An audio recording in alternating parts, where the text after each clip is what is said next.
لله رب العالمين والعاقبة للمتقين والصلاة والسلام على سيد الأنبياء والمرسلين وعلى آله وأصحابه أجمعين. أما بعد فأعوذ بالله من الشيطان الرجيم. بسم الله الرحمن الرحيم. ومن آياته أن خلق لكم من أنفسكم أزواجا لتسكنوا إليها وجعل منكم مودة ورحمة إن في ذلك لآيات لقوم يتفكرون. وقال أيضا آخر: ومن آياته جعل الليل سكنا. صدق الله العظيم. قال نبينا صلى الله عليه وسلم: خيركم خيركم لأهلي وأنا خيركم لأهلي أو كما قال عليه الصلاة والسلام. அளவற்ற அருளாளனும் நிகரற்ற அன்புடையவனுமாகிய எல்லாம் அல்ல அல்லாஹ் ஜல்ல ஷானஹு தஆலாவை போற்றி புகழ்ந்தவனாக அண்ணலம் பெருமானார் ஸல்லல்லாஹு அலைஹி வஸல்லம் அவர்கள் மீதும் அவர்களுடைய வாழ்வினை நெறிவிரலா விதத்தில் பின்பற்றி ஒழுகிய உத்தம சத்திய சஹாபாக்கள் மீதும் தாபிஈன்கள் மீதும் தபா தாபிஈன்கள் மீதும் ஷுஹதாக்கள் மீதும் ஃபுகஹாக்கள் மீதும் முஹத்திஸீன்கள் மீதும் குறிப்பாக நம் அனைவர் மீதும் அல்லாஹ்வுடைய ரஹ்மத் என்றென்றும் நின்று நிலவட்டுமாக. கண்ணியத்துக்குரிய இஸ்லாமிய பெரியவர்களே, உலகத்திலே வாழ்க்கை என்று சொல்லப்படக்கூடிய ஒரு விஷயம் எப்பொழுது மனிதனுக்கு ஏற்படுகின்றது என்று சொன்னால், அண்ணன் பெருமானார் ஸல்லல்லாஹு அலைஹி வஸல்லம் அவர்கள் சொன்னார்கள், எந்த மனிதன் உலகத்திலே மனம் முடிக்குகின்றானோ அன்றிலிருந்துதான் வாழ்க்கை என்று சொல்லப்படக்கூடிய படிக்கட்டிலே அந்த மனிதன் மிதிக்குகின்றான். அதற்கு முன்பதாக இந்த மனிதனுடைய சூழல் இருக்கின்றதே, அவன் மனிதனாக பெறப்பட்டான் அல்லது குழந்தைகளாக வளர்க்கப்பட்டார்கள். இந்த காலகட்டம் தான் அவருடைய காலகட்டம். ஆனால் என்று அவர்கள் இல்லறத்திலே படியெடுத்து வைக்கின்றார்களோ அன்றில் இருந்துதான் அந்த மனிதனுடைய வாழ்க்கை என்று சொல்லப்படக்கூடிய விஷயம் துவங்கமாகின்றது. நபி அவர்கள் இப்படி சொன்னார்கள்: அந்நிகாஹு மின் சுன்னதி ஃபமன் ரகிப அன் சுன்னதி வகால ஐலன் ஃபமன் ரகிப அன் சுன்னதி ஃபலைஸ மின்னி. இந்த திருமணம் என்று சொல்லப்படக்கூடிய இந்த நிகழ்வு இருக்குகின்றதே, இந்த அமல் இருக்குகின்றதே, இந்த செயல் இருக்குகின்றதே, இது எனது வழிமுறை. யார் இதை பின்பற்றுகின்றாரோ அவர் என்னை முழுமையாக பின்பற்றக்கூடியவர். யார் இதிலிருந்து ஒதுங்கிக் கொள்கின்றாரோ அவர் என்னை வெறுக்கக்கூடியவர் என்று அண்ணன் பெருமானார் ஸல்லல்லாஹு அலைஹி வஸல்லம் அவர்கள் சுட்டிக்காட்டினார். ஏனென்று சொன்னால், அல்லாஹ் ஜல்ல ஷானஹு தஆலா நம்முடைய வாழ்வுடைய அமைப்பை எப்படி வைத்திருக்கின்றான் என்று சொன்னால், உலகத்தில் பல்வேறு விஷயங்கள் இருக்கின்றன.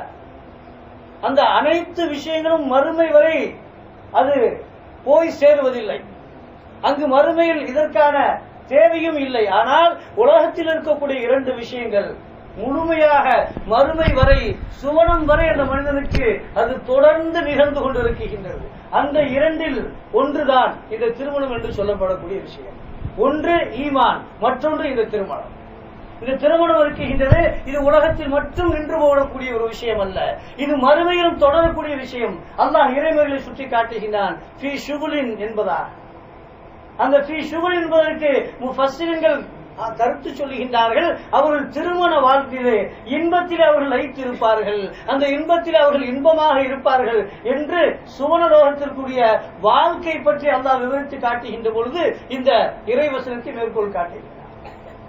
ஆக ஒரு மனிதனை இந்த உலகத்திலிருந்து மறு உலக பயணம் வரை அவனை இழுத்து செல்லக்கூடிய ஒரு மிகப்பெரிய ஒரு விஷயமாக இந்த திருமணம் என்று சொல்லப்படக்கூடிய இந்த விஷயம் இருந்து கொண்டிருக்கிறது. காரணம், சிலர் நாம் பார்க்கின்றோம், திருமணம் இல்லாமல் நாங்கள் வாழ்ந்து விடலாம் என்பதாக சிலர் நினைத்துக் கொண்டு வாழ்கின்றார்கள். ஆனால் வாழ்வினுடைய முழுமையை அவர்களால் ரசிக்க முடியவில்லை, வாழ்க்கையினுடைய லட்சியத்தை அவர்களால் பெற முடியவில்லை.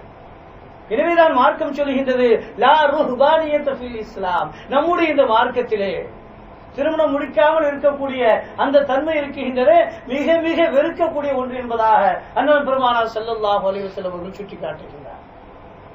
அப்பேற்பட்ட அந்த திருமண வாழ்க்கையை நாம் எப்படி எடுத்து செல்ல வேண்டும், எப்படி அதை கொண்டு செல்ல வேண்டும், இந்த திருமண வாழ்வை எப்படி சுவனலோகம் வரை அதை எடுத்து செல்ல வேண்டும் என்பதற்கான வழிகாட்டிகளாக அண்ணன் பெருமானார் ஸல்லல்லாஹு அலைஹி வஸல்லம் அவர்கள் நமக்கு இருந்து கொண்டிருக்கின்றார்.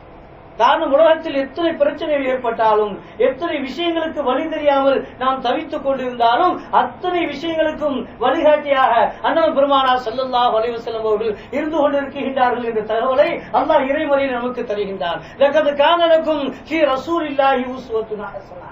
இதோ உங்களுக்கு இருக்கின்றார், உங்களுக்கு முன்பதாக நம்முடைய தூதர், அவருக்கு உங்களுடைய எல்லா விஷயமான வழிகாட்டுதல்களையும் அங்கு நீங்கள் பெற்றுக்கொள்ளலாம். அங்கு பெற்றுக்கொள்வீர்கள் என்று சொன்னால் அந்த வழிகாட்டுதல் இறைவனை சென்று அடையக்கூடிய வழிகாட்டுதலாக, ஈருலோகத்திலும் நீங்கள் வெற்றி அடையக்கூடிய ஒரு வழிகாட்டுதலாக அவருடைய வழிகாட்டுதல் இருக்கின்றது என்று அல்லாஹ் ஜல்ல ஷானஹு தஆலா இறைமறையில் சுட்டி காட்டுகின்றார். காரணம், நபி அவருடைய வழியை நாம் பின்பற்றி செல்கின்ற பொழுது நாம் எந்த இலட்சியத்திற்காக படைக்கப்பட்டோமோ, எந்த இலட்சியம் ஒரு மூமியுடைய உள்ளத்தில் இருக்குமோ, அந்த இலட்சியத்தை தெரிந்துவதற்கு அது மிக இலகுவாக இருந்து கொண்டிருக்கும்.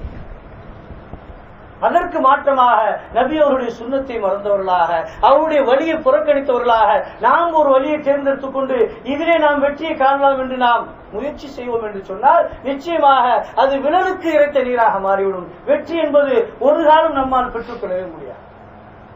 ஒரு கவிஞர் சுட்டி காட்டுகின்றார், சிலாஃபே பைகம்பர்ரா கிசே ராஹ் புனர் ந ஹர்கிஸ் மன்சிலே ந ஹாஹத் ரசீத்.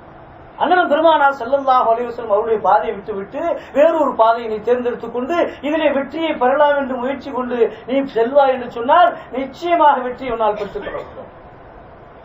எனவே அப்பேற்பட்ட அண்ணன் பெருமானார் ஸல்லல்லாஹு அலைஹி வஸல்லம் அவர்கள் இந்த வாழ்வியல் முறையை நமக்கு காண்பித்திருக்கின்றார்கள்.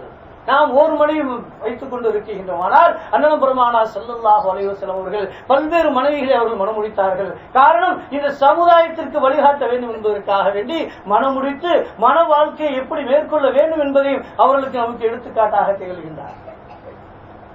அண்ணன் பெருமானார் ஸல்லல்லாஹு அலைஹி வஸல்லம் அவருடைய வாழ்க்கையை நாம் பார்க்கின்றோம். அல்லாஹ் இப்படி சுட்டி காட்டுகின்றான், وَمِنْ آيَاتِهِ أَنْ خَلَقَ لَكُم مِّنْ أَنفُسِكُمْ أَزْوَاجًا لِتَسْكُنُوا إِلَيْهَا وَجَعَلَ بَيْنَكُم مَّوَدَّةً وَرَحْمَةً إِنَّ فِي ذَلِكَ لَآيَاتٍ لِقَوْمٍ يَتَفَكَّرُونَ. உங்களுடைய ஆத்மாவிலிருந்து உங்களுக்கு ஒரு துணையை ஏற்படுத்தியிருக்கின்றோமே, இது நம்முடைய வல்லமையில் கட்டுப்பட்டது. அது மட்டுமல்ல, உங்கள் கணவன் மனைவிக்கு மத்தியிலே பிரியத்தை ஏற்படுத்தி இருக்கின்றோமே, இதையும் நாம் உங்களுக்கு வழங்கிய ஒன்று. இதை ஒரு மனிதன் சிந்தித்து பார்ப்பான் என்று சொன்னால், சிந்திக்கும் ஆற்றல் பெற்ற மனிதர்களுக்கு இதில் மிகப்பெரிய ஒரு சிந்தனை இருக்கின்றது, மிகப்பெரிய ஒரு வழிகாட்டுதல் இருக்கின்றது என்று கணவன் மனைவியினுடைய உறவை பற்றி அல்லாஹ் ஜல்ல ஷானஹு தஆலா குறிப்பிட்டு காட்டுகின்ற பொழுது இந்த வசனத்தை குறிப்பிட்டு காட்டுகிறார். காரணம், கணவன் மனைவிக்கு மத்தியிலே அவருடைய வாழ்வு, இல்லற வாழ்வு நல்ல வாழ்வாக அமைய வேண்டும் என்று சொன்னால் அவர்களுக்கு மத்தியிலே முதலிலே புரிந்துணர்வு இருக்க வேண்டும். அந்த புரிந்துணர்வு இல்லை என்று சொன்னால் அவர்கள் பேரம் பேச்சு எடுத்த காலகட்டத்திலும் சரி அவர்கள் சண்டையோடு தன்னுடைய வாழ்க்கையை முடித்துக் கொள்வார்.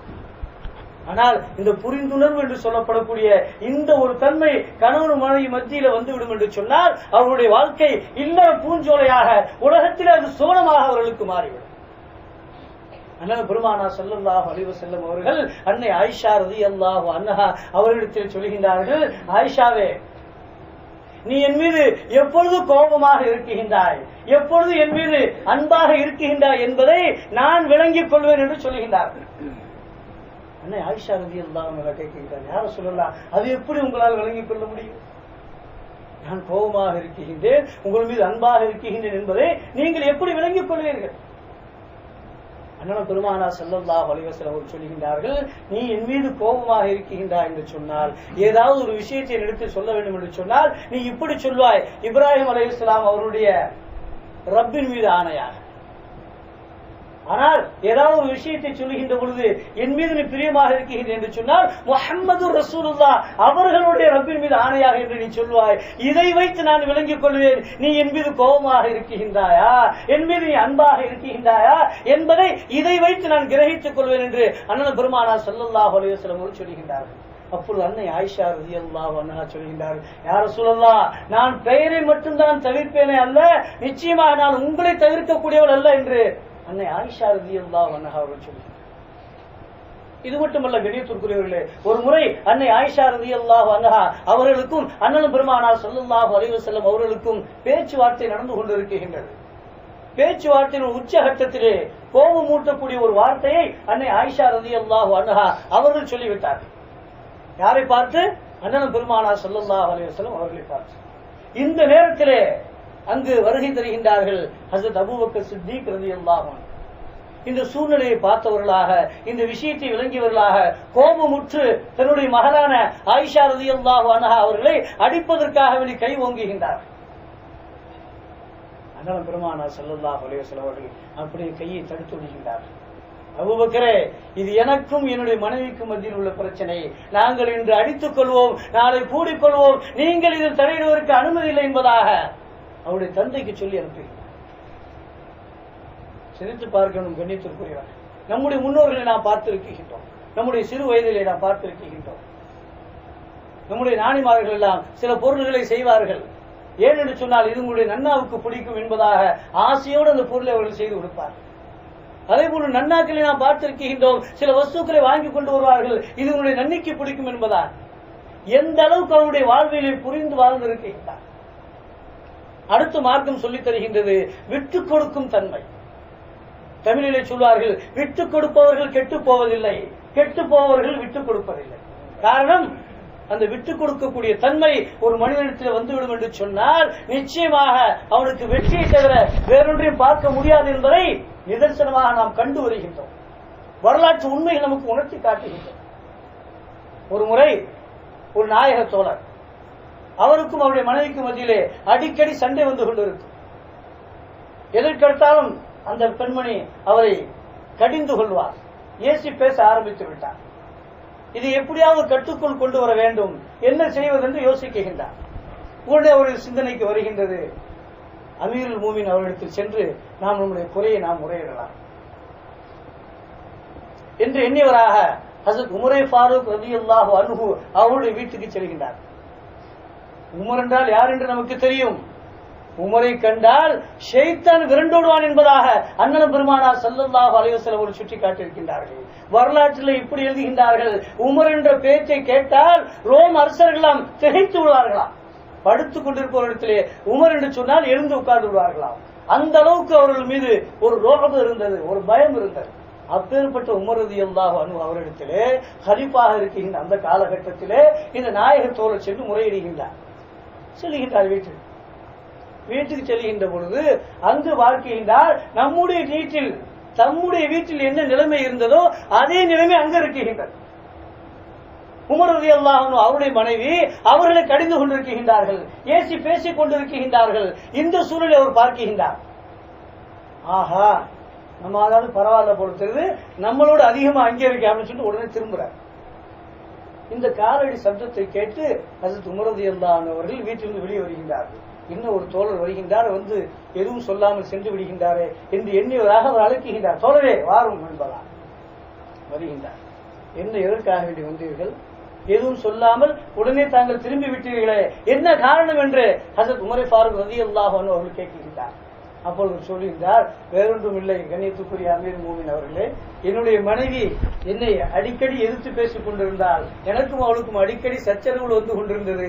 இதை தாங்களிடத்தில் வந்து முறையிட்டு அதற்கான நிவாரணம் பெறலாம் என்று நான் நாடி இருந்தேன். ஆனால் இங்கு வந்து பார்க்கின்ற பொழுது நாமே பரவாயில்லை, அதைவிட அதிகமான சங்கடத்தில் நம்முடைய கலீஃபா இருக்கின்றார் என்ற நிதர்சன விஷயத்தை நான் விளங்கிக் கொண்டதினால் நான் எதுவும் சொல்லாமல் திரும்பி சென்று விட்டேன் என்பதாக சொல்கிறேன். அப்போது ஹஸரத் உமர் ரலியல்லாஹு அன்ஹு அவர்கள் அந்த தோழருக்கு சொல்கின்றார், தோழரே, நான் எப்படி அவர் மீது கோபம் கொள்வேன்? தன்னை எனக்காக வேண்டி அவர் அர்ப்பணித்திருக்கின்றார். ஒவ்வொரு பட்டியலாக சொல்கின்றார். எனது படுக்கை விரிப்பை அவர் சரி செய்கின்றார், என்னுடைய அமானத்தை அவர் பாதுகாக்கின்றார், எனக்காக வேண்டி அவர் பிள்ளைகள் பெற்றுக் கொடுக்கின்றார், என்னுடைய பாவமான காரியங்கள், நான் ஹராமான செயல்களில் ஈடுபடாமல் இருப்பதற்காக வேண்டியுள்ள அத்தனை காரியங்களையும் என்னை ஹலாலான ஒரு மனிதனாக ஆக்கி தருகின்றார், என்னுடைய குழந்தைக்கு பால் ஊட்டுகின்றார், எனக்கு உணவு தயாரித்து கொடுக்கின்றார், எனக்காக வேண்டி தன்னுடைய சுற்றப்பட்ட அத்தனையும் விட்டுவிட்டு வந்து விட்டால் அப்பேற்பட்டவளை நான் எப்படி கழிந்து கொள்வது? உடனே அந்த தோழர் விளங்கிக் கொள்கின்றார், ஆம், எவ்வளவு பெரிய தியாகம், பெண்களுடைய தியாகம் இருக்கின்றது. கணித்துக்குரியவர்களே, அல்லாஹ் அக்பர். பெண்களை அல்லாஹ் படைக்கவில்லை என்று சொன்னால் நிச்சயமாக நம்மால் எந்த ஒரு காரியங்களையும் மாற்ற முடியாது. நம்முடைய அத்தனை காரியங்களிலும் அவருடைய பங்களிப்பு அதிகமாக இருக்கு. ஏன்? நாம் இந்த உலகத்திற்கு வருவதற்கு அவர்கள் தான் காரணகர்த்தாவார்கள். அவ்வளவு தியாகங்களை செய்யக்கூடிய நமக்காக வேண்டி தன்னுடைய வாழ்வை அர்ப்பணிக்கக்கூடிய அந்த பெண்மணிகளை பார்த்து நான் எப்படி கடிந்து கொள்வேன் என்று ஹஸரத் உமர் ஃபாரூக் ரலியல்லாஹு அன்ஹு அவர்கள் சொல்கிறார். உடனே அவர் தன்னுடைய தவறை உணர்ந்தவராக திரும்பி வருகிறார். சரித்திரத்திலே நாம் பார்க்கிறோம், குலிஸ்தான் என்று சொல்லப்படக்கூடிய பாரசீகத்தினுடைய மிகப்பெரிய மார்க்க அறிஞர் அவர்கள் மிகப்பெரிய கிதாபை எழுதியிருக்கின்றார். அதற்கு பேர் குலிஸ்தான் என்பதாக பேர். அவர்களை சந்திப்பதற்காக வேண்டிய ஒரு நபர் வருகின்றார். வந்து வீட்டில் கேட்கின்றார்கள், அவர் எங்கன்னா போயிருப்பாருப்பா, எங்கன்னா போயிருப்பாரு, அவர் அங்கே போய் பாருங்க அப்படின்னு சொல்றாங்க. எங்க வீட்டில் இருக்கக்கூடிய மனைவி பொண்ணு அவர்கள் காடை நோக்கி வருகின்றார். அங்கு வந்தால் என்ன ஆச்சரியம், புலி அவர்களுடைய விறகு கட்டையை சுமந்து கொண்டு வருகின்றனர். இவர்களுக்கு ஒன்றும் புரியவில்லை. வந்து அவர் கேட்கின்றார், என்னத்துக்குரிய ஹஸரத் அவர்களே, வீட்டில் தாங்களை பற்றி விசாரித்தேன். உங்களுடைய மனைவி மிக கடுமையான சொற்களை உங்கள் சம்பந்தமாக இடத்தில் மொழிந்து கொண்டிருந்தார். ஆனால் இங்கு நான் காண்கின்றேன், இந்த காட்சி என்னை வைக்க வைக்கின்றது என்பதா? அப்போது ஹஸரத் அவர்கள் சொல்கின்றார்கள், அந்த என்னுடைய மனைவியினுடைய அந்த வசைபாடுதல்கள், அவருடைய கடும் சொற்கள், அவைகளெல்லாம் நான் தாங்கிக் கொள்வதன் காரணமாக அல்லாஹ் எனக்கு அளித்திருக்கக்கூடிய வெகுமதி என்பதாக அந்த நேமத்தை சுட்டி காட்டுகிறார். கண்ணியத்துக்குரிய மார்க்கம் நமக்கு சொல்லித் தரக்கூடிய விஷயம் இதுதான். உன்னுடைய மனைவியிடத்திலே 100 குணங்கள் இருக்கின்றன. அந்த 100 குணங்களில் 99 குணங்கள் உனக்கு பிடித்தமில்லாத, உன்னுடைய வெறுப்புக்கு உள்ளாக்கப்படக்கூடிய அமைப்பிலே அத்துணை குணங்களும் இருக்கின்றன. ஆனால் ஒரே ஒரு குணம் மட்டும் உனக்கு பிடித்தமானதாக, அல்லாஹ் ரசூலுக்கு உகந்ததாக அந்த குணம் இருக்கின்றது என்று சொன்னால், அதை நீ டெவலப் பண்ணி, அதை மென்மேலும் பெரிதாக்கி, அதன் மீது உன்னுடைய வாழ்க்கையை அமைத்துக்கொள் என்பதாக அண்ணன் பெருமானார் ஸல்லல்லாஹு அலைஹி வஸல்லம் கற்றுத்தருகிறார். காரணம், இந்த திருமணம் இருக்கின்றது, இது இந்த உலகத்தோடு நின்று கூடக்கூடிய ஒன்றல்ல. மொத்த எல்லாம் அழிந்துவிடும். மாட மாளிகைகள், கோபுரங்கள், நம்முடைய செல்வங்கள் அத்தனையும் அழிந்துவிடும். ஆனால் நிரந்தரமாக இருக்கக்கூடிய 2 விஷயங்கள், ஒன்று ஈமான், மற்றொன்று இந்த திருமணம். அல்லாஹ் இறைமறையிலே யாசீனிலே குறிப்பிட்டு காட்டுகின்றான். மறுமையிலே அந்த சோனவாசிகள், அந்த சோனத்திற்குரிய அந்த நன்மக்கள் தங்களுடைய மனைவி மக்களோடு எவ்வளவு இன்பமாக லயித்திருப்பார்கள், எவ்வளவு இன்பத்தில் அவர்கள் திளைத்திருப்பார்கள் என்பதை அல்லாஹ் ஜல்ல ஷானஹு தஆலா அவ்வளவு அருமையாக சுட்டி காட்டுகின்றான். இந்த திருமணம் மறுமை வரை நம்மை இழுத்து செல்லக்கூடிய விஷயம். இந்த திருமணத்தில் நாம் நிம்மதியை பெற வேண்டும் என்று சொன்னால் ஒரு சில வழிமுறைகளை நமக்கு சுட்டி காட்டுகின்றார்கள். ஒன்று, மனைவி இல்லாமல் நிச்சயமாக எந்த ஒரு மனிதனும் நிம்மதியை பெற முடியாது என்பதை இறைமறை நமக்கு சுட்டி காட்டுகின்றார். அதே போல வீட்டிற்கு அரபில் சொல்வார்கள் மஸ்கன் என்பதாக, இன்னும் சில வார்த்தையில் சுக்கூன் என்பதாகவும் சொல்லப்படும். சுக்கூன் என்று சொன்னால் அமைதி, நிம்மதி என்று பொருள். அந்த வீடு, அந்த மனிதன் வீட்டிலே தன்னுடைய அதிகமான நேரங்களை கழிக்க வேண்டும்.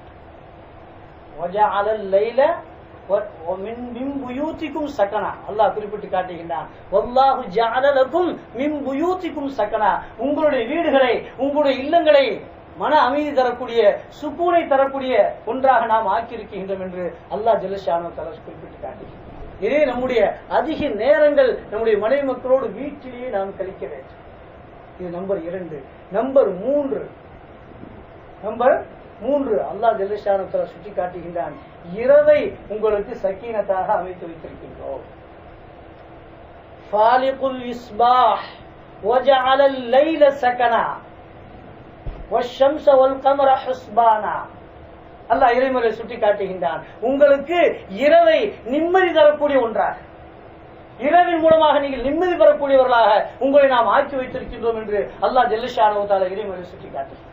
ஒரு மனிதர் இரவிலே விழித்திருந்து பகலும் முழுக்க தூங்கினாலும் சரி, இரவில் தூங்கக்கூடிய அந்த தூக்கத்திற்கு நிச்சயமாக ஒப்பாக முடியாது என்பதாக சட்ட வல்லுநர்கள் இந்த ஆயத்தின் கீழ் குறிப்பு வழங்குகின்றனர்.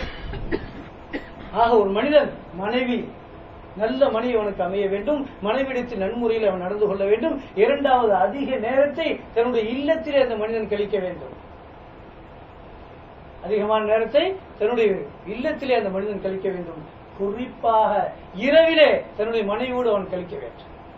இந்த 3 அம்சங்களை எவர்கள் தன்னுடைய வாழ்க்கையிலே நெறிமுறைப்படுத்திக் கொள்கின்றார்களோ நிச்சயமாக அவர்கள் நிம்மதி, முழுக்க நிம்மதி. இப்பேற்பட்ட ஒரு வாழ்க்கை அவர்களுக்கு அல்லாஹ் ஜல்ல ஷானஹு தஆலா அமைத்துக் கொடுக்கிறார்.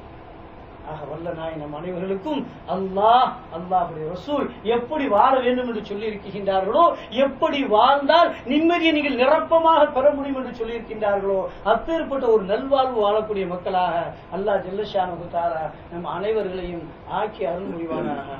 ஆகிரு தாவானா அல்ஹம்துலில்லாஹி ரப்பில் ஆலமீன்.